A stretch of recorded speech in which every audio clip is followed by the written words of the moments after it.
This is Dominissimo Voxlore, broadcasting from the abyss beyond the Emperor's Light. In this transmission we chart the legacy of Tyberos the Red Wake, Shade Lord of the Carcharodons, Master of Hunger and Slake, and Predator of the Void. This is no simple tale of a chapter master, but the saga of an executioner and exile, of red tithes carved across forgotten worlds, of a warlord whose silence shattered foes in the Badab War, and whose shadow still stalks the galaxy's darkened stars. Strike the seal of subscription, or risk being dragged into the abyss where the sharks of the void hunt eternal. Still your breath, still your heart, and heed this decree. This is the voice of Dominissimo, and this is the law of Tyberos the Red Wake. He is first felt, not seen. A pressure, a hush, a pocket of colder air amid the breath and bustle of a mustering deck.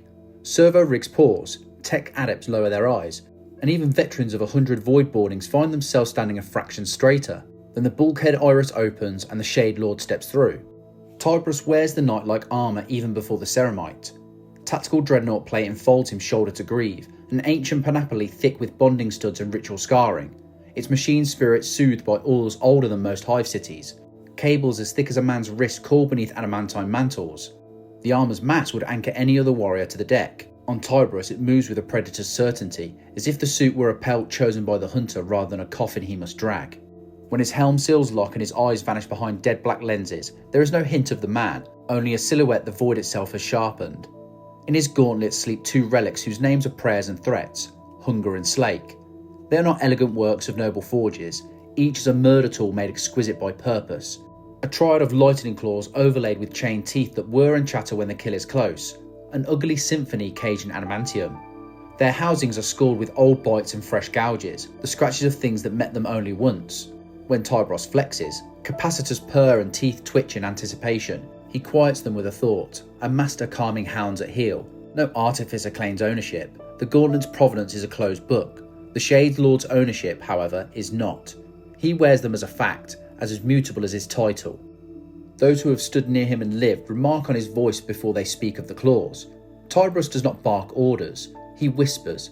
The habit is not affection but a weapon. A whisper forces attention. It makes men lean closer, still their fidgets, listen with their whole body. On the bridge of the Nika, amid the thrum of plasma coils and the soft hiss of air through cathedral tall ducts, that whisper travels further than a shout. Hold, cut the line, on me. Syllables barely raised above the suricens of ventilation, yet every helm turns, every firing solution adjusts, every squad's rhythms changes in step with the Shade Lord's breath. Aboard the Nika, the battle barge that serves as throne, monastery, abattoir and ark, the Red Brethren keep his pace. They are his first company, Terminator-clad veterans whose kill tallies are carved where leather meets scar. Their discipline is quiet and absolute. They do not chant when they arm, they listen. The rituals of readiness on the Nika are all about listening. Litanies murmured in binary to appease machine spirits, Allspex operators reciting ranges under their breath, apothecaries counting gene seed vials in a cadence learned long ago. In that listening, Tyberos' presence gathers like storm pressure. When he turns his helm toward a hollow-thick plot and draws a claw tip through the light, entire kill orders take shape. Breach points, choke corridors, lines of fire, timings measured not in minutes, but in heartbeats. He has no patience for ornamented war. If a problem can be solved in a single cut, he seeks it. If a foe expects a doctrine, he offends it. He prefers approaches that deny the enemy narrative. No speeches to stiffen backbones, no rights to arrest tempo. Teleportoriums wound the air, bulkheads sigh. Then the Red Brethren are simply there, in the place where resistance would be loudest. The armour's mass turns door frames into scrap, first storm of bolts taking throats and command helms. Then the claws begin their work, and the room's sound changes from organised violence to the wet physics of dying. It is instructive to watch him at the hinge of an action. He is rarely first through a breach, he is always in the first three. The seconds he grants his point men are not charity, but calculus. Let them take the initial shock, let their angles open the space, and then pour through at the moment when the enemy is committed to the wrong problem.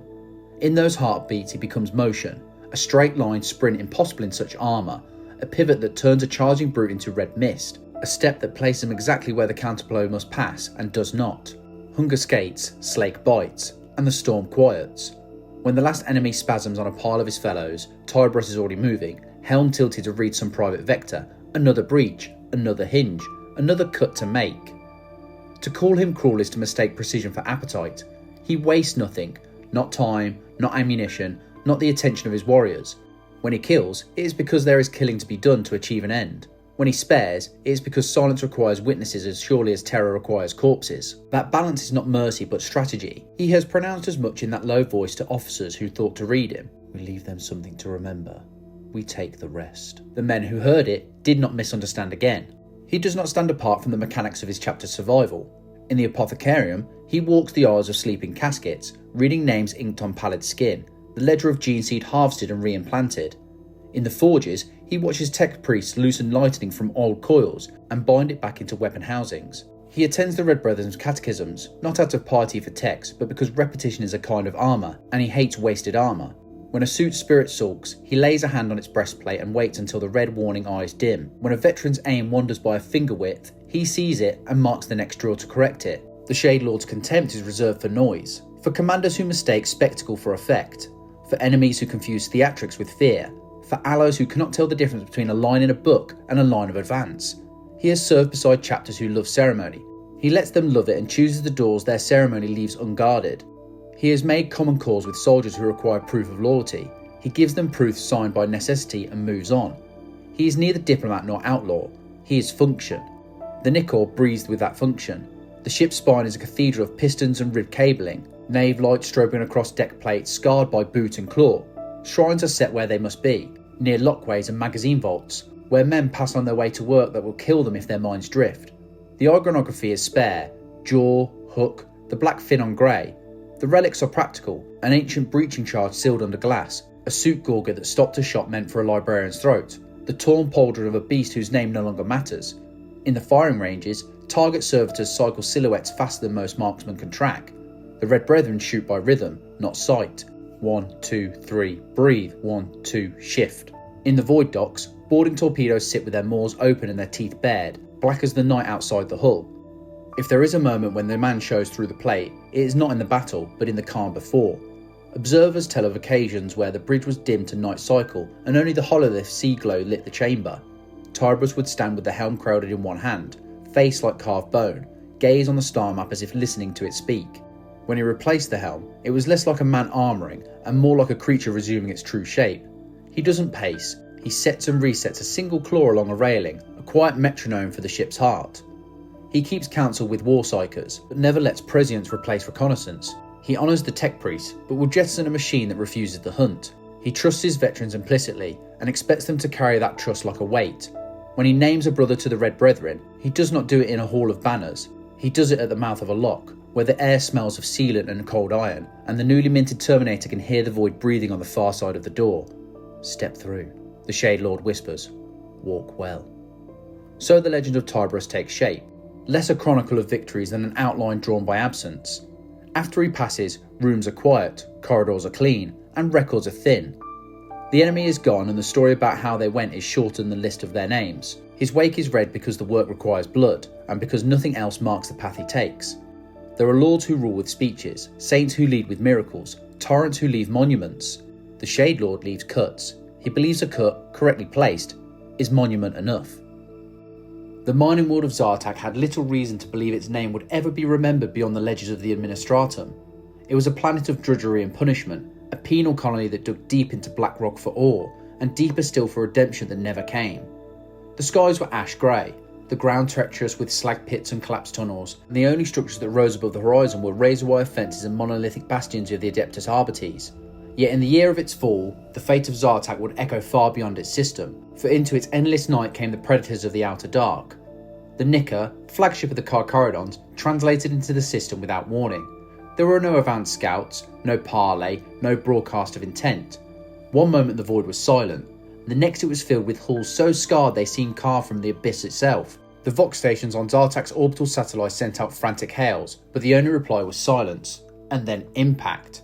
Boarding torpedoes fell like meteors. Thunderhawks howled through the thin atmosphere. By the time the surface garrisons grasped what was happening, the great armoured giants were already among them. This was no raid of plunder or extermination. It was a Red Tithe, a levy enshrined in the Edicts of Exile that allowed the Carcharodons to harvest new blood from Imperial stock. On most worlds, the tithe was grim but orderly. A handful of chosen youth pressed into service, the rest left with their lives. But Zartak was no ordinary world. Its mines held not only convicts and serfs, but war criminals, heretics and renegades, souls too dangerous to trust, yet too useful to discard. To the Carcharodons, this made the world not a larder but a testing ground. When the first prison gates blew open under melter fire, panic swept through the warrens. Guards mistook the descending Astartes for a Night Lord's warband. Convicts thought that deliverance had come from ruinous powers. Both were wrong. The Carcharodons cut through defenders and inmates alike with chilling detachment, bolters coughing in discipline bursts, chain blades whirring only long enough to silence resistance. Those who fought back were culled, those who fled were herded, those who knelt were marked, sorted and shackled for later. The darkness of Zartuk's tunnels soon became a hunting ground. Inmates armed with shivs and looted stubbers attempted ambushes, only to be answered by fire patterns honed in 1,000 void boardings. Arbites detachments, proud in their carapace armour, tried to mount barricades, but the Carcharodons advanced without pause, tearing through lines with weapons designed to breach starship halls. To the prisoners, it seemed as though the walls themselves were disgorging killers, grey spectres whose eyes shone like abyssal fish in torchlight. Amid this storm moved Tyberos. The Shade Lord entered the deepest galleries of the mines, his Terminator bulk dwarfing the huddled figures who scattered before him. Hunger and Slake shrieked in unison, chain teeth churning through steel doors as easily as flesh. He did not give orders, he simply walked, and the Red Brethren with him turned the path into carnage. Where he passed, the tunnels fell silent, and the pools of blood reflected only by the dull glow of lumen strips. It was here, in Zartak's underworld, that the true opposition revealed itself. The planet had been infiltrated long before by the Sons of Kurz. A warband of Night Lords led by the sadistic Aemon Kull had claimed the penal colony as their hunting ground. The convicts' mutilated corpses hung from gantries painted with gore-smeared wings with their signature. They had been turning Zartak into a theatre of terror, intending to bleed the Imperium of its prisoners and its hope. The arrival of the Carcharodons shattered their stage. The duels in the dark that followed were whispered for years. Night met night. Predators who thrived on fear facing predators immune to it. The Night Lords extinguished lights, broadcast screams, and set vox loops of dying voices through the tunnels. The Carcharodons answered with silence and counter-ambush, advancing through shadow without sound until the claws and bolters spoke for them. Firefights were over in heartbeats, leaving only the scent of ozone and the echo of retreating footsteps. At the core of the mines, the traitors made their stand. The geothermal shaft was vast, lit by molten glow from the planet's veins. Chains swung from gantries. Heretical runes burned in blood upon the walls. Here, Aemon Kull attempted to complete a summoning ritual, feeding the corpses of prisoners into the pit to draw demonic presence through the veil. Tyberos would not allow it. He and his retinue struck like a guillotine, claws and chain blades carving a path through the Night Lord's elite. Chief Librarian T. Carcharodons battled against the psychic backlash, choking the ritual flame before it could ignite. The duel between Kull and Tyberos was brutal. Tyberos' claws slashed through the traitor's armour, while Company Master Bael'Shar's chain axe roared with each strike. In the end, the Chaos Champion fell beneath their combined fury, his helm split and his blood hissing on the forge heap floor, the summoning gutted out with him. With their master dead, the remaining Night Lords scattered into the tunnels, leaving their trophies behind. The Carcharodons pressed the advantage, hunting them down in silence until no more screams echoed in the depths. Then the real work began. The Red Tithe was carried out with unflinching efficiency. From hab blocks, mines and holding pens, the Carcharodons dragged the chosen. Youths with strength in their arms, prisoners who had not broken under torment, even a handful of Arbites whose defiance marked them as potential candidates, all were shackled and marched to the waiting Thunderhawks. Those not chosen were deemed unworthy of the Emperor's service. The executions were merciless, carried out in ranks, bolt rounds thudding into flesh until the corridors were heaped with corpses. When the Nickel finally lifted from orbit, its holds were filled with a new stock of neophytes, terrified, bloodied, but alive. Zartak itself was left a grave. Every mineshaft was littered with butchered bodies, every bastion burned. Only one arbitrator remained alive, left deliberately to tell the tale. Her report to the Inquisition would become the sole surviving record of the massacre. She spoke of pale giants that moved like ghosts, of a lord whose claws sang with hunger, of a world stripped clean in the span of days. In the Imperial archives, Zartak was marked as cleansed, no further explanation was offered, but across the void, the name became a whisper among those who had heard of the Red Tithe. To the Administratum, it was another accounting entry. To the common folk, it was a warning. When the Carcharodons came, there was no bargaining, no negotiation. There was only the choice between service and death. For the Carcharodons, it was simply sustenance. The chapter had fed, its ranks restored, its exile continued. And in the silence of the void, Tyberos whispered the only command that mattered: onward. The void below the galactic plane is a place most Imperial cartographers leave blank. It is not empty. Nothing in the galaxy ever is, but it is lightless, full of cold stars and currents of dust where even rogue traders hesitate to sail. It was into this darkness that a new predator came creeping. Not a warband, not a raiding fleet, but a tide of living hunger that defied every measure the Imperium knew. From beneath the galaxy's disk, the first tendrils of Hive Fleet Leviathan reached upward, silent and inexorable. The Imperium, stretched thin and blinded by its own wars, did not at first grasp the scale of what stirred. Outposts fell quiet, astropathic choirs screamed and fell silent mid-hymn. A dozen backwater colonies went dark in succession, their last transmissions garbled with static and panic.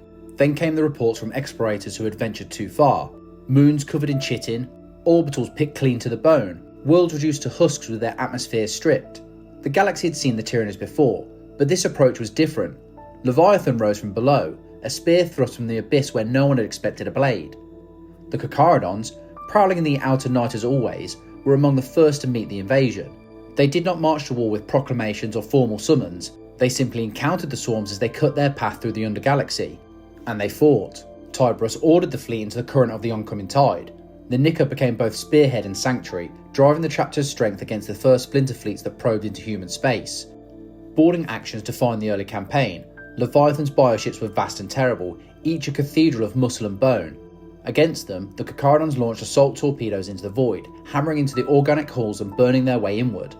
Within those living corridors, bolters barked and chain teeth tore, carving through alien flesh that healed even as it was cut.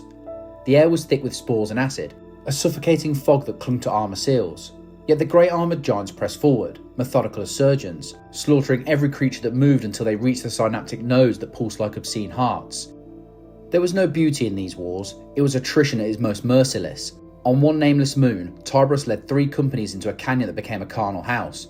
Tyrannid warriors crashed against the line, each beast taller than a dreadnought, bone-sized cleaving ceramite with appalling force. For 3 days the Carcharodons held, bolter fire reducing the tide to heaps of twitching corpses. The dead piled so high they formed ramparts of gore, but still the swarm pressed forward.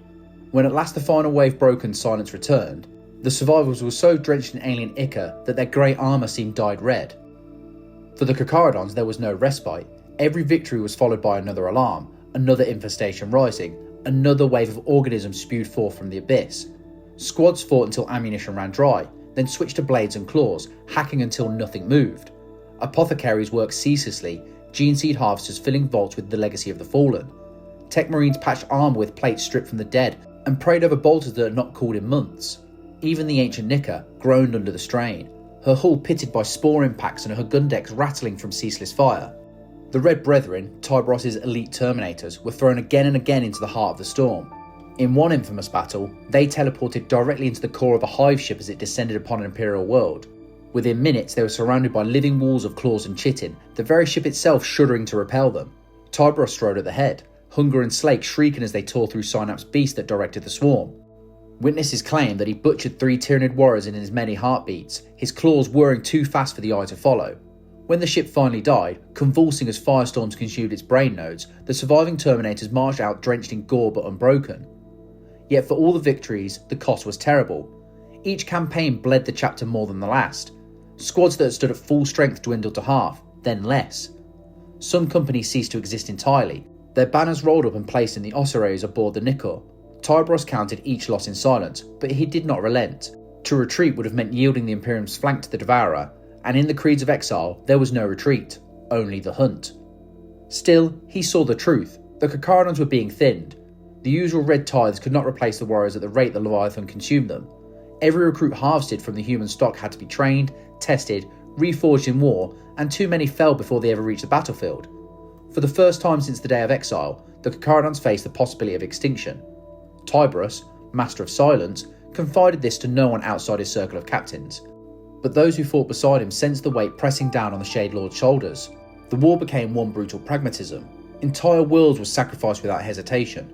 Tyberos ordered orbital bombardments that stripped biospheres bare, leaving nothing for the Tyranids to consume. On more than one occasion, Imperial Guard commanders pleaded for aid, only to see the Carcharodons torch the planet rather than risk another ground war. Such ruthlessness was shocking to allies, but to the Carcharodons it was simple logic. Better one dead world than a hive fleet grown fat on its life. And still, the swarm came on. Each splinter burned away revealed 2 more twisting upward from the void. The Carcharodons fought them all, their claws wet with alien blood, their armour cracked and patched, their gene vaults filling with the legacy of too many dead. For every victory, another demand waited. For every hive ship destroyed, another rose. The war in the deep seemed endless, a tide that could never truly be turned. It was in this crucible that Tyberos made a fateful decision. Cold calculation told him what pride would not admit. The chapter alone could not hold the line forever. To survive, they would need aid, not from the Imperium, which was blind to the danger until too late, but from those who dwelt in the shadows as they did. Old names stirred in the Shade Lord's memory: the Ashen Claws, exiles like themselves, kin and enemy both. To most they were renegades, a brotherhood of Raven Guard outcasts who had turned pirate and marauder. To Tyberos, there was something more, predators who might yet answer the call. Thus, amid the carnage of the Leviathan's assault, the Shade Lord whispered a new course. Not a withdrawal, never that, but a summons. Vox codes older than most worlds were spoken into the void, a message aimed at those who lurked where the Imperium would not look. It was a gamble born of necessity, and perhaps of desperation. For if the Carcharodons were to survive the storm that rose from the abyss, they would need other hunters at their side. The war in the deeps had shown the Carcharodons' ferocity. Now it would test their willingness to share the hunt. The war against Leviathan had taught Tyberos a cruel arithmetic. Courage and ferocity were not enough. Even predators tire when the tide never recedes, and the Carcharodons had been bled until their companies were patchwork mosaics of survivors. The Red Tithes could not fill the gaps quickly enough. To continue the hunt, something unthinkable was required. An appeal beyond the Imperium's light. The summons went out in codes so old that astropaths could not pass their cadence. They were ciphers from the dawn of exile, threads of shadow speech carried across the warp in fractured bursts. For weeks, the Nicker prowled the dead systems of the galaxy's edge, its augurs turned not to planets but to the faintest echoes of answering calls. The crew grew restless in the silence, but Tyberos waited with a predator's patience. He knew that if the message reached its quarry, the response would not be swift, but it would come. It came in the form of a fleet that slid out of the abyss without transponder or heraldry, its hulls blackened and scarred, its banners erased. They were not loyalist ships, nor the crude forges of heretic warbands. Their forms whispered of the 19th Legion, sleek, angular, designed for stealth, but twisted by centuries of self-reliance and isolation. The Ashen Claws had answered. The two fleets met above a barren planetoid marked on no chart, a sphere of dust and rock without atmosphere or life. There, under the cold stars, Tyberos and Shade Lord Nahat Nev came face to face. The parley was held in the open void, upon the surface itself, both commanders encased in armour that shrugged off the emptiness. Their honour guards formed silent rings around them, one circle in grey, the other in midnight black. No words were wasted on greetings, they were hunters, not diplomats. Tyberos was vast even among his kind, his Terminator plate making him a looming figure crowned with the snarling visage of his helm. Hunger and Slake hung at his sides, silent for now but vibrating faintly, as if eager for the reason to wake. Nahat Nev stood leaner, his armour marked with claw runes and adorned with bones carved into scrimshaw. Where Tyberos projected a stillness of a great white shark waiting to strike, Nev radiated the restless menace of a hawk stooping from above. Their conversation was carried on a private Vox link, but the body language was clear to all watching. Tyberos spoke little, as ever, but his intent was stark. Leviathan was rising, and no single chapter could stem its flood. If the Ashen Claws joined forces with the Carcharodons, they could carve splinter fleets apart before they reached the Imperium proper. It was not brotherhood he offered, only survival. Nahat Nev's reply was not immediate. The Ashen Claws had endured a millennia without oaths to terror or Primarch. They lived as corsairs, raiding for what they needed, scorning the Imperium's strictures. To fight alongside exiles who still clung to loyalty, even in their silence, galled them. Yet even renegades recognised the threat of annihilation. The Tyranids would not spare them any more than they spared the Imperium. Still, pride gnawed at the edges of the parley. Nev's gaze fixed on the weapons Tyberos bore. Hunger and Slake, he claimed, were not relics of the Carcharodons but his own line. According to Ashen Claw memory, the gauntlets had been seized in an ancient skirmish, plundered from their chapter's vaults. Their return, Nev insisted, was the price of alliance. The silence that followed was as heavy as gravestone. Tyberos' helm tilted, black lenses glinting in starlight. When he spoke, his whisper cut across the Voxling like a blade. They are mine by right of conquest. The gauntlets growled in agreement, chained teeth twitching as though stirred by challenge. Nahat Nev's hand drifted toward the hilt of his blade. The ring of Ashen Claw shifted, bolters tilting ever so slightly.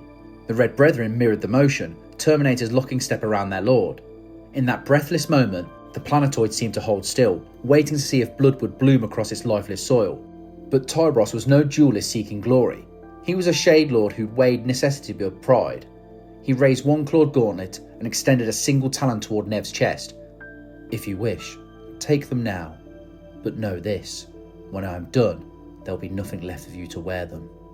The challenge was absolute. offered without heat, without boast. It was a statement of fact, as inevitable as the void itself. Nahatnev held his ground, but he did not advance. His armour lenses glared for a long moment, then dipped slightly in acknowledgement. He would not risk the chapter's strength on pride, not with Leviathan looming. The duel never came. The alliance, however, was no truce of camaraderie. It was an arrangement born of desperation and distrust, a pact of predators forced into the same waters. Each side agreed to act against the Tyranids, but neither promised to stand shoulder to shoulder. They would strike in the same hunts, perhaps, but always with eyes on each other as much as their foe. When the fleets withdrew, no banners had been exchanged, no oaths sworn. The only proof of their meeting was the tension that lingered in the air of every ship. Among the Carcharodons, warriors whispered that the Ashen Claws would betray them at the first chance. Among the Ashen Claws, the whispers were the same, yet both chapters moved on Leviathan's spoor, their prows angled toward the same target. Piety 5, a shrine world already rotting from within under the sway of a gene-stealer cult. The Pact of the Void was sealed not in ink or ritual, but in silence, an unsteady agreement that would be tested in fire. Tyberos had risked the contempt of his ancestors, the anger of his brothers, and even the trust of his own fleet to reach out into the darkness for aid. Whether that gamble would save them or doom them, none could say. What mattered was that when the swarm came, the Carcharodons would not be hunting alone. For the first time in millennia, the Carcharodons had allies, even if those allies hated them almost as much as the foe they would soon face. And in the abyss between the stars, hatred was often a more reliable bond than love. The world of Piety 5 had once been a beacon of devotion, its spires and basilicas drawing pilgrims from across the subsector. Candles had burned on its altars for millennia, their wax dripping onto stone floors worn smooth by endless prayers. Yet when the Carcharodons arrived, there were no pilgrims, no priests, no psalms. The hymns had been replaced by chants to false saints, their statues carved with too many arms and their faces stretched into alien leers. The cult of the Star Saints had claimed Piety 5 for its own, and in doing so, had lit a psychic beacon that screamed into the void, calling the Great Devourer to feast. The orbitals were already bleeding with spore impact when the Nika translated into the system. Augur arrays showed the shadow in the warp coiling upward, a tendril of Hive Fleet Leviathan rising fast. Tyberos did not wait for the orders from Terra, nor for confirmation from the Inquisition. He saw the truth. Unless the beacon was extinguished, the swarm would descend, and Piety 5, and perhaps the entire subsector, would be consumed. The decision was whispered in his usual way, yet it carried like thunder. The Carcharodons would strike the heart of the cult, cut out its brain, and sever the call. Baal Shah's third company took point. Drop pods howled through polluted skies, slamming into hive spires that had been gutted and re-sanctified to the cult's alien faith. Grey-armoured giants burst from the pods, their bolters roaring into mobs of frothing hybrids. The cultists surged like a tide, lasguns spitting, clawed limbs tearing, banners of tattered icons waving. Yet the Carcharodons advanced in silence, carving bloody lanes through the masses, their discipline turning the cult's fervour into a slaughter pen. Tyberos himself descended with the Red Brethren into the heart of the capital hive. The once holy cathedral of St. Ubald had been transformed into the cult's lair. Its saint statues had been defaced, their features melted into alien visages. From the high altar, a psychic pulse throbbed, spreading through the city like a beat of a diseased heart. Beneath its vaulted ceilings, tens of thousands of cultists gathered, chanting in one voice that was not their own. The trap was set deliberately. Shah herded waves of cultists into the cathedral square, drawing them into a frenzy until the ground itself shook with their stamping feet. At the peak of their zeal, teleportation beacons flared, and Terminators materialised in their midst. The Red Brethren appeared like gods of war, stormbolters scything down rows of cultists, power fists pulping bodies into ruin. From the cathedral doors emerged an ancient Contemptor dreadnought, its guns coughing death, its fists smashing through crowds like a leviathan tearing through a shoal. The cult still held faith. For every dozen that died, another dozen leapt onto the barricades, shrieking their devotion. Their frenzy reached its crescendo when their patriarch appeared.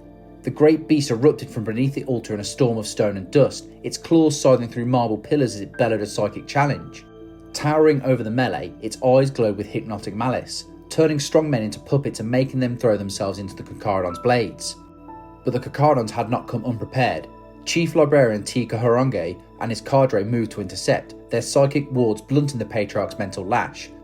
Bolters hammered into its hide, cracking its armour plates, while Shah advanced with Chain X Reaper raised high. At the altar's foot, alien claws met ceramite and adamantium. Sparks and blood filled the air as Shah hacked, parried and struck again. With a roar, he buried the chain axe into the Patriarch's chest, and as the beat screeched its last, Tyberos stepped forward and finished it with a sweep of hunger and slake. The gauntlets shrieked as they tore the monster apart, chain teeth flinging gore across the ruined nave. The cult broke instantly. With their progenitor dead, their psychic chorus faltered. Fanatics screamed, clawed at their own faces, or fled into the Underhive. But the battle was not yet done. From the shadows of the cathedral came a final surge. Pure strained gene stealers, faster than thought and crueler than nightmares. They hurled themselves at the Terminators, slashing with talons that could split armour. Even the Red Brethren staggered under the onslaught. For a moment, it seemed like the Carcharodons might drown beneath the claws. Then the sky thundered again. More drop pods streaked downward, their retros igniting the night. But these were not Carcharodon pods. Their hulls bore different marks, scrimshawed symbols, midnight paint, clawed motifs. The Ashen Claws had come. They landed in the midst of the melee, bolters blazing, chain blades revving. Black armoured renegades fought alongside grey armoured exiles, wordless and efficient. Hatred of each other was put aside in favour of survival. The gene stealers were caught between hammer and anvil, shredded in seconds. When the last alien fell twitching onto the altar steps, the cathedral was a carnal house of broken icons and butchered bodies. The beacon died with the Patriarch. Astropaths aboard the Nicker reported the change at once. The psychic howl that had summoned the Leviathan was gone. The tendril of the swarm wavered, directionless. Deprived of its lure, the bioships hesitated and then turned, slipping back into the abyss. Piety 5 had been spared the full fury of the Devourer, not by faith nor by miracle, but by the merciless calculus of the Carcharodons. When the guns fell silent, Tyberos stood at the altar's ruin, his armour dripping in alien ichor. Across the nave, Nahat Nev of the Ashen Claws leaned on his blade, his own armour as battered as the Shade Lord's. For a moment, the two predators regarded each other. No words were spoken. Nev gave a curt nod. Tyberos inclined his helm in reply. Their pact had been honoured, nothing more. The victory was costly. Dozens of Carcharodons lay dead among the pews, their gene seed already harvested by the tireless apothecaries. The Red Brethren had lost veterans who could not be replaced. Yet the chapter had endured, and the swarm had been turned back. That was enough. When Imperial relief fleets arrived weeks later, they found only ruins and corpses. The cult was gone, the Tyranids absent. The Carcharodons and the Ashen Claws had already vanished into the void, leaving no record save the bloodstains and the broken altar. The Administratum's archives marked the incident as Xenos incursion repelled, but the true cost, and the true saviours, remained unspoken. For the Carcharodons, this was no triumph to be celebrated, it was survival. The war in the deeps had not ended, merely paused.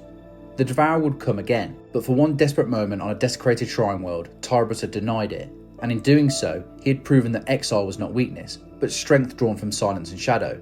The Red Wake had left its mark in the cathedral ruins. It was not the first, nor would it be the last. The Carcharodons would continue their hunt in the darkness, their whispers unheard, their deeds unrecorded, until the void called them once more. For 10 millennia, the Carcharodons had been little more than a rumour, a name uttered by voidsmen in half-lit cantinas and scratched into the margins of inquisitorial dossiers. They came and went like storms, leaving only silence in their wake. Yet in the 41st millennium, a signal older than most chapters stirred the Carcharodons from their exile. The summons came not from a frontier outpost or a desperate governor, but from the heart of the Imperium itself, terror. The galaxy was already aflame, the maelstrom zone bored with rebellion.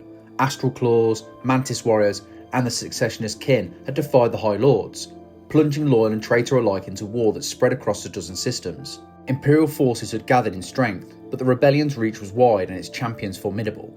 The call for aid went out to every chapter within reach. Some answered with banners and honour guards, the Carcharodons answered with silence, and then with their entire fleet. They emerged from the warp like a shoal of predators rising from the deep. Augur screens across the Maelstrom Zone screamed warnings as enormous silhouettes took form. The Nicker, vast as a drifting city, loomed at the head of the formations, its flanks scarred from 100 unseen wars. Around it swam strike cruisers, escort frigates, and silent black-hulled barges. Vox channels were flooded with Imperial challenges, demands for identification, frantic signals to battle stations. After all, who could know if this sudden arrival was salvation or doom? The response came in the form of ancient codes, data slates bearing sigils unused since the Great Crusade, authentication strands that matched no contemporary cipher but burned with the weight of truth. The transmissions were clear and absolute. Carcharodons Astra, chapter of the Adeptus Astartes, answering summons of terror. For the first time in living memory, the exiled Carcharodons had stepped back into the spotlight of Imperial history. When Tyberos strode into the War Council aboard the Red Scorpion's flagship, every eye turned. He loomed in Terminator plate, helm tucked beneath one arm, hunger and slate glinting at his sides. The chamber fell into an uneasy silence. Even among Astartes, his presence was unsettling, his plaided flesh drawing tight over bone, his eyes black pools that reflected no light. He spoke little, only enough to confirm his chapter's allegiance. "We have come to hunt," he whispered. and even that low tone carried through the chamber. The Inquisition tested them, of course. Gene scanners hummed over their flesh, psychers probed their minds for taint of heresy.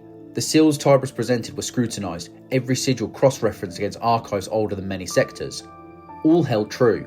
However strange their methods, the Carcharodons were indeed loyal. They had never broken faith with the Emperor, only vanished into the punishment of exile. That exile now ended, if only for a time.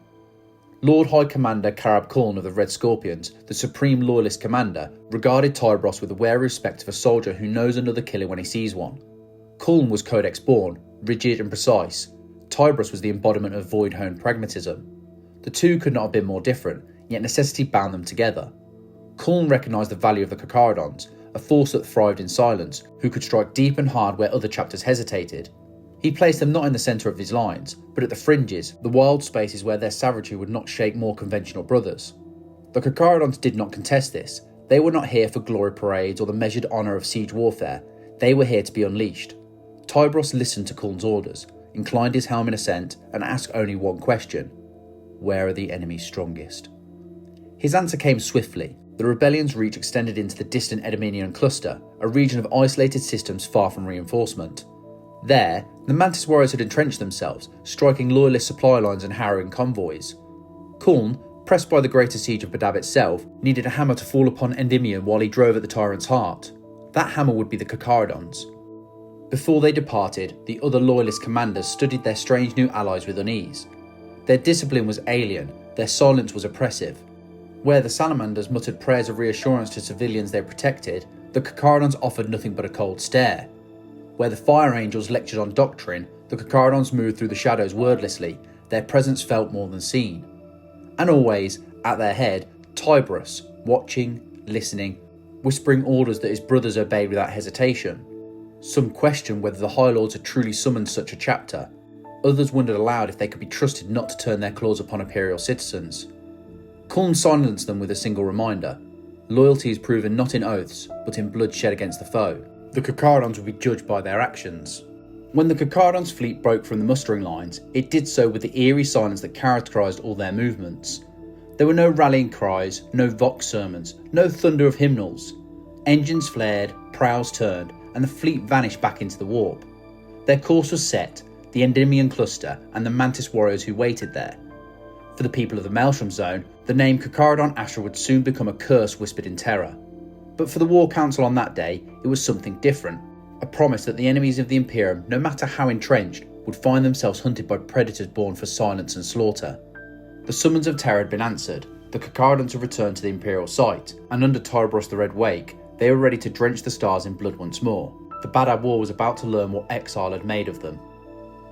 The Endymion Cluster was a scatter of worlds in the galaxy's edge, far removed from the fortress and supply arteries of the Imperium. For centuries, it had been guarded by the Mantis warriors, a chapter known for their ambushes and their patience, masters of striking from concealment and vanishing into the wilderness before an enemy could recover. When the secession began, they declared for Huron and his astral claws, throwing the cluster into rebellion. Loyalist fleets that tried to penetrate the region found themselves caught in kill zones, mauled by traps, or stranded by the destruction of their own supply lines. The Mantis warriors were not the tyrant's largest allies, but they were among his most elusive, and so their rebellion festered like a thorn that could not be pulled. Into this theatre came the Carcharodons. They did not sneak, they did not stalk. Their fleet dropped from the warp above the First World without warning, engines burning hot and weapons already primed. There was no declaration of intent, no prelude of a negotiation. Tyberos had been told the cluster sheltered traitors, and that was all the licence he required. The first strike fell upon Tranquility 3, a garden world turned fortress by the Mantis warriors. Its fires had been seeded with concealed bunkers, its cities reinforced with kill channels and overlapping fields of fire. The defenders had prepared for a campaign of months, confident in their ability to draw the enemy into attritional ambushes. Instead, the Carcharodons descended in a storm. Orbital fire raked the forests, burning acres of woodland to ash in moments. Drop pods fell like meteors into the mists of fortified towns, their doors blasting open to disgorge grey armoured giants who advanced without pause. The defenders fought with desperate courage. Snipers picked off Carcharodons from hidden nests, demolition charges toppled hab blocks onto advancing squads. But the Carcharodons did not halt to clear each nest, they simply pressed forward, cutting swath through the enemy line and leaving only silence behind them. What resistance could not be bypassed was eradicated with overwhelming brutality. Terminators teleporting directly into bunkers, claws and fists tearing through steel and flesh alike, while storm bolters shredded those who tried to flee. Whole continents burned within days. Tyberos had no interest in holding territory. He sought to break the Mantis Warriors' will by annihilating the very worlds they fought for. Populations that had given shelter to successionist forces were treated as complicit, their towns reduced to rubble, their people culled. The great armoured warriors of the Void brought with them the logic of exile, survival before mercy, eradication before compromise. The Mantis Warriors, enraged by the slaughter of their protectorate, were forced to abandon their ambushes and meet the Carcharodons head-on. At the Endymion Delta, a full company of green armoured warriors arrayed themselves against Tyberos and his red brethren. The battlefield was a shattered plain of basalt, volcanic vents belching smoke into the sky. The two chapters clashed with all the ferocity of kindred predators. Chainswords screamed, bolters barked, and the ground ran slick with the blood of Astartes. In the centre of the storm moved Tyberos, his claws a blur of steel and gore. He carved through squads as if they were mortal men, the chain teeth of hunger and slake shrieking as they bit into ceramite and bone. Mantis warriors who had trained their whole lives for stealth and sudden strikes found themselves trapped in the relentless tide of the Carcharodons, their tactics useless against warriors who simply advanced through every ambush, every wall of fire, every sacrifice. The battle raged for hours, but the outcome was inevitable. The Mantis warriors, masters of patience, found themselves bled dry by an enemy who gave no pause, no respite, and no chance to regroup. When the smoke cleared, the plain was heaped with bodies, and the survivors of the traitor chapter limped back into the cluster, their pride shattered. The campaign did not end there. System by system, the Carcharodons pressed deeper, their methods unchanged. Where resistance was strongest, they struck hardest. Where resistance was weak, they destroyed it anyway. Entire populations were displaced or annihilated in the name of denying the enemy shelter. Cities that had stood for millennia were reduced to rubble in days. The Carcharodons did not stay to garrison, they left behind only ashes and corpses, then moved on to the next world. To Imperial commanders their conduct was horrifying, to the people of the cluster it was apocalyptic. But to Carab Kulm and the War Council, the results spoke for themselves. The Mantis warriors, once elusive and uncatchable, were being forced into the open, their strength bled away, their worlds broken. In months, Tyberos had accomplished what years of siege and manoeuvre had failed to achieve. The Endymion Cluster became a graveyard of hopes. For the Mantis warriors, it was the end of their independence, the collapse of everything they had sworn to defend. For the Carcharodons, it was merely another hunt concluded, another shoal of prey dispersed into the void. Tyberos did not linger to boast or carve his name into the victory rolls. He gathered his warriors, harvested what recruits could be taken in the aftermath, and prepared for the next target. When reports of the cluster's devastation reached the wider Imperium, they were received in shock. Loyalist chapters muttered about excess, about brutality unbecoming of Astartes. Some whispered that the Carcharodons had gone too far, that their exile had stripped them of the Imperium's soul. But none could deny the truth. The Endymion Cluster had been pacified, the Mantis warriors were broken, their rebellion crushed, their survivors marked for judgment. For Tyberos, the campaign was not about honour or even victory, it was about obedience to the summons of terror. He had been told to hunt, and he had hunted. That the worlds were drowned in blood was no cruelty, it was an inevitability. Exile had taught the Carcharodons that the galaxy gave no quarter, and so they gave none in return. As the fleet of the Carcharodons turned its prows toward Badab Primaris, leaving the Endymion Cluster in ruin, the silence they left behind was heavier than any sermon or proclamation. The people of those worlds had prayed for angels of deliverance. What they received instead were hunters who had left nothing untouched. The blood of the Endymion Cluster was not forgotten. It trailed the fleet like a scar of a wound, a reminder to the galaxy of what it meant when the Carcharodons were unleashed.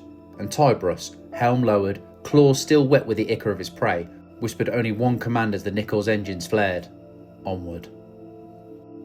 Badab Primaris was no ordinary world. It was the throne of Lugth-Horon, the tyrant of Badab, and the heart of his successionist empire. Its surface glittered with the wealth of stolen tithes, its oceans crisscrossed by fortress archipelagos, its hive cities swollen with manufactories and armories that had been supplied by a dozen rebel chapters. For nearly a decade it had been the bastion of defiance against the High Lords of Terror, but when the Loyalist fleet gathered for the final assault in 913.M41, Badab Primaris was no citadel of triumph, it was a fortress awaiting judgment. The Loyalist plan was broad and brutal. Chapters such as the Star Phantoms, Fire Angels and Red Scorpions would lead the primary assaults, hammering at orbital stations and hive bastions. But the Carcharodons were given a darker task. Tyberos, with his red brethren at its side, was ordered to cripple the world's lifeblood.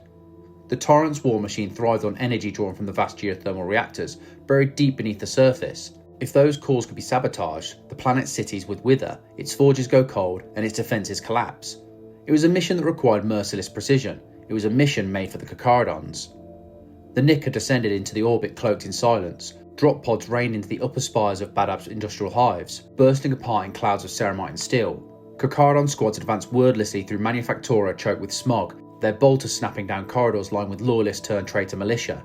Each step was deliberate, each burst of fire measured. The population had been raised to resist, but against Astartes' warriors honed in the abyss, resistance meant only slaughter. Tyberos himself led the infiltration into the first reactor complex. His bulk filled the corridors, Hunger and Slake shrieking as they bit through defenders in a storm of gore. Servitors armed with plasma cutters, corrupted tech marines, even battle brothers of the Astral Claws fell before him. The deeper they pushed, the hotter the air became, sweat and blood hissing from armour as they approached the burning heart of the world. Charges were set with meticulous care. The melter bombs were fixed to load-bearing struts, seismic warheads planted in control chambers. The rituals of detonation were intoned in whispers, each litany carried on the still air by warriors who knew the cost of their work. When the final switch was armed, Tyberos' voice carried through the vox. Withdraw. What followed was not an explosion, but a cataclysm. The first reactor went critical in a thunderclap that cracked the earth for miles. Magma surged upward, devouring streets, drowning hab blocks, and reducing whole Manufactura to incandescent ruin. Shockwaves tore through the high foundations, collapsing towers like brittle sandcastles. The ground heaved, spit, and buckled, vomiting fire into the sky. And then the chain reaction spread. The sabotage of one core bled into another, and another. Across Badab Primaris, the earth itself rose in rebellion. Oceans boiled, continents tore themselves apart. A dozen hive cities collapsed in on themselves as the ground beneath them became molten. Above, the loyalist fleet reeled. Even the Star Phantoms, hardened by decades of war, balked at the scale of destruction. Whole strike teams caught in collapsing sectors were entombed as the ground gave way beneath them. To the Star Phantoms, who had fought bitterly for every metre of ground, it seemed madness that an allied chapter would bring such devastation without warning. Their resentment toward the Carcharodons would fester long after the war was done. But to Tyberos, the destruction was not madness, it was strategy. Badab Primaris was not merely a world, it was a fortress whose very stones were weapons. To defeat the tyrant, the fortress had to die, and so he had killed it. Amid the planet's death throes, the final battles played out. Loyalist forces stormed Huron's palace fortress as its walls crumbled around them, fighting through firestorms and earthquakes. The tyrant himself was struck down, grievously wounded before he fled into the void to become the infamous Black Heart of legend. His armies faltered, their defiance broken not by the loyalist fury, but by the collapse of their world beneath their feet. For the Carcharodons, the battle did not end with the tyrant's fall. They fought their way back through collapsing tunnels, molten rivers licking at their boots, ceilings falling in showers of fire. Terminators carried wounded brothers across spans of cracked ferrocrete that gave way as they passed. Apothecaries gathered gene seed even as they staggered under falling debris. Tyberos himself was the last to leave the reactor complex, his armour scorched, his claws still dripping blood. He walked through fire as if it was mist, and when the last Thunderhawk lifted from the surface, it carried him away from a world breaking apart behind him. From orbit, the planet's destruction was visible even through the planet's thick atmosphere. Hives sank into the seas of magma, vast cracks split the crust, glowing red across continents. The planet groaned like a wounded beast, its cities wreathed in fire and smoke. To the fleet above, it was a vision of apocalypse. To the Carcharodons, it was simply the culmination of their orders. When the loyalist banners were raised over the smouldering ruins, the war was effectively over. Badab Primaris had fallen, and with it the secession. The tyrant's empire was ash. In the records of the Administratum, the fall of Badab is marked as a victory for the Imperium, a triumph of loyalty over treachery. Yet among those who fought there, memory is more complex. To the Star Phantoms, it was betrayal by allies who had destroyed a world they might have saved. To the survivors of Badab's population, it was an apocalypse brought not only by the tyrant's defiance, but by the merciless hands of supposed saviours. And to the Carcharodons, it was neither triumph nor tragedy. It was duty. The Emperor's will demanded that the tyrant fall, and so the Carcharodons had drowned his world in blood and fire. In the silence of their holds, as the fleet broke orbit and prepared to vanish once more into the dark, Tyberos spoke the only epitaph the world would receive. The prayers ended. Badab Primaris was dead, the secession was broken, the Red Wake rolled onward, leaving behind a scar that would burn in Imperial memory long after ashes had cooled. The Badab War ended in fire, but the smoke did not fade quietly. For the victors, banners were raised and records sealed with the wax of triumph. For the defeated, penitence crusades stretched before them like chains of iron, binding them to centuries of atonement. Yet in the void, where oaths carried longer than parchment and vengeance festers like an untreated wound, the war had not truly finished. The Carcharodons, and Tyberos in particular, carried with them echoes of enemies who had not been silenced. The Mantis warriors who survived the mauling of the Endymion Cluster were exiled on a crusade of penance, but exile is not extinction, and whispers followed them like shadows. Veterans who had seen their worlds burned by the Carcharodons nursed grudges even as they bled for the Imperium's wars. Some vowed that one day, when their debt to terror was paid, they would settle their own tally with the Red Wake. Others among the successionists escaped entirely. Splinter bands of lamenters, fire-branded survivors of the executioners, and wayward Ashen Claws who had not followed Huron into the maelstrom all carried stories of the grey killers who descended upon worlds and left nothing alive. Each tale grew in the telling. To some, the Carcharodons were executioners gone mad, carving through civilians with as little care as though traitor Astartes. To others, they were whispered as demons in stolen armour, creatures of the abyss masquerading as space marines. The Inquisition, as ever, recorded these mutterings. Reports circulated through ordos stamped with the sigils of secrecy. Some interrogators praised the Carcharodons' efficiency and answered to prayers made in desperation.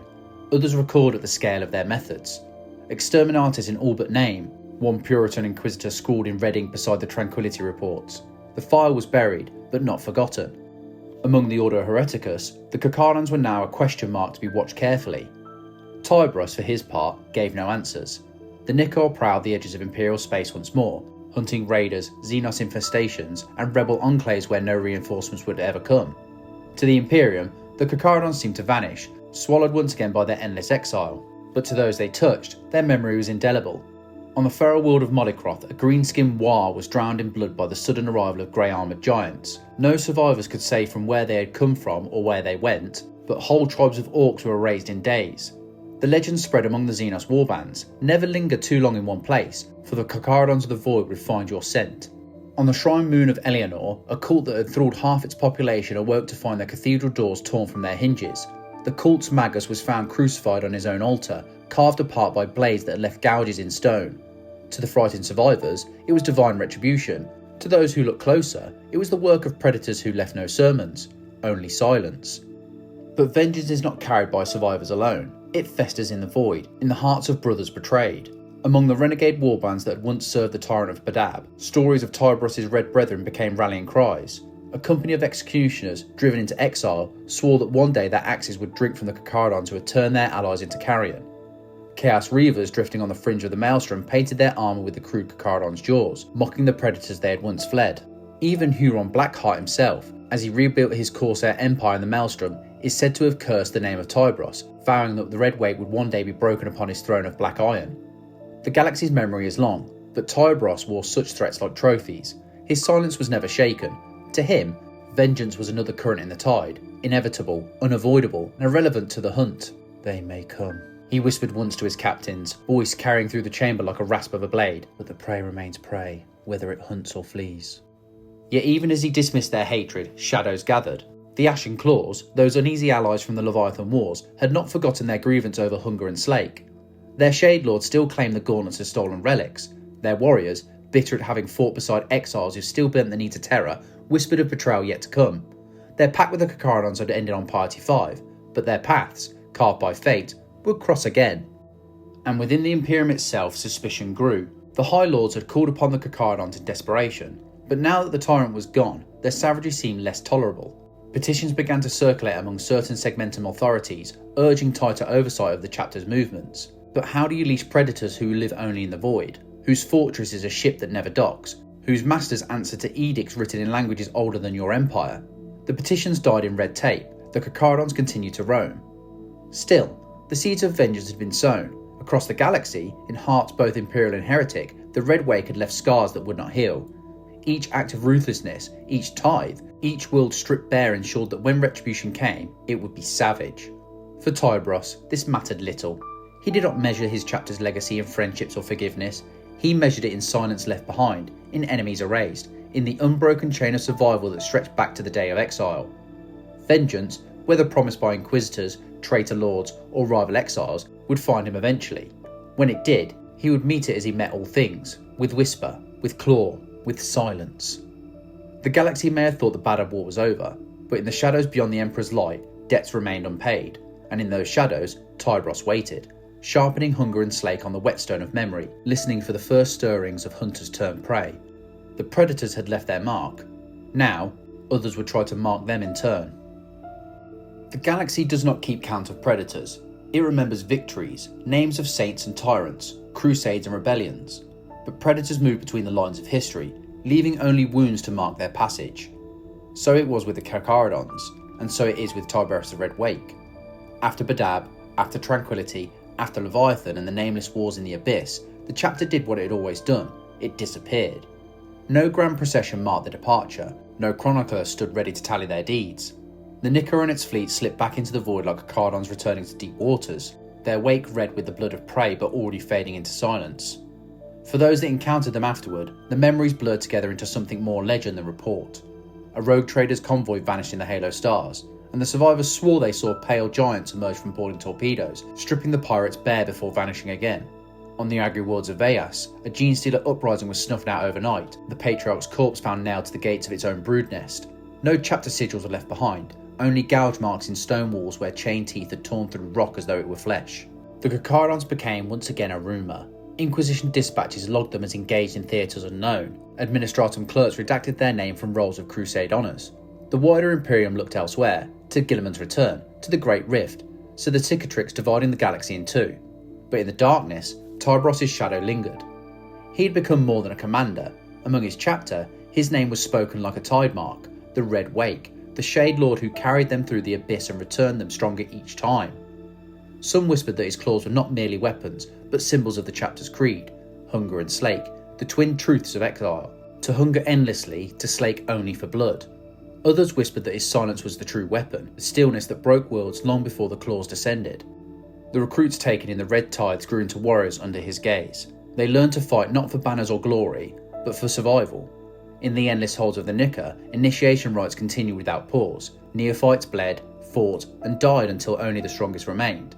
Those who endured were hardened not only by training but by the knowledge that their lives had already been paid for by the deaths of those left behind in their homeworlds. Every Carcharodon was a debt made flesh, and every battle fought was payment toward an exile that would never end. Yet even Predator's age, whispers reached Imperial ears of the Shade Lord's pallid skin growing even tighter, of his whispers becoming fewer, as though each word was weighed like a final coin. Some claimed he had already passed into the armour itself, a revenant animating his Terminator plate through sheer will. Others insisted he still lived, pacing the command deck of the Nika, helm in the crook of his arm, watching the stars with eyes blacker than the void. Whatever the truth, the Red Brethren followed him without hesitation, and that was all that mattered. The galaxy shifted, the Cicatrix Maledictum tore reality in half, demons spilled into the stars, and the Primaris reinforcements surged from Guilliman's forges to reinforce lore chapters. But the Carcharodons did not change. They took what they needed from the endless wars, swallowed recruits in silence, and struck at prey wherever the augurs led them. They were not rebuilt with the Primaris gene seed by decree, they rebuilt themselves in the only way they knew, through the Red Tithe, through blood and silence. In the darkest corners of Imperial Nihilus, their legend deepened. Planets claimed they had been saved by pale armoured giants who came with no heraldry, fought without words, and vanished before the dawn. Others swore they had been punished by the same, their populations cooled without explanation, their children taken into the night. To those who prayed for angels, the Carcharodons seemed like monsters. To those who feared monsters, they seemed like angels. Both were wrong. The Carcharodons were something older, something simpler, executioners who answered not to the High Lords, not to Guilliman, not even to history itself, but to the exile and the hunt. And Tyberos? His name endured as both a warning and a promise. In hushed tones, voidsmen muttered of the Red Wake, the Lord of Silence whose claws had ended worlds. Some inquisitors cursed his name, others invoked it in awe.